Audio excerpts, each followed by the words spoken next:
Hello guys, ayan, ipakita ko po sa inyo kung transfer ng pera galing Dash papuntang account. Ayan, pindutin po natin yung send money.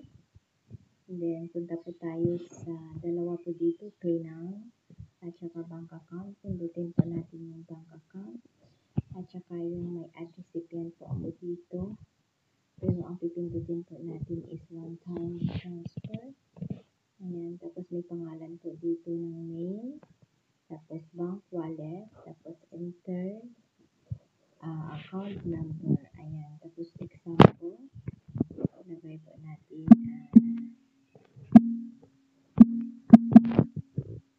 ayan, kunwari lang. Lagay po natin yung pangalan, tapos bank wallet, ayan, ayan, DBS po. Tapos yung number niya, for example lang.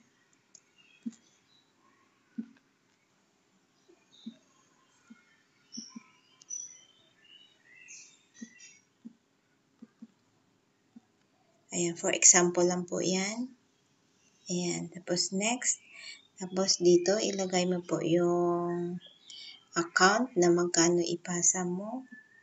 Ayan, example, $20. Ayan, pindutin mo po yung 20, then 0. Dalawang 0 po. Ayan, $20 na po yan.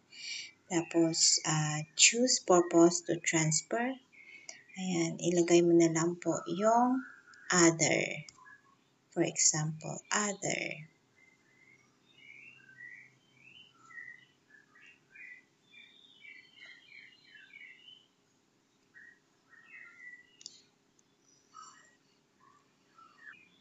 Ayan po, ilagay lang po yung other. Ayan, tapos message, do need to message kung sa'yo lang naman po. Ayan, pwede na mag-next. Tapos mag-next na, next po ulit. Oh, sorry. Walang balance pala yung dash ko. Ayan lang po. Tapos, i-confirm nyo na po sa next.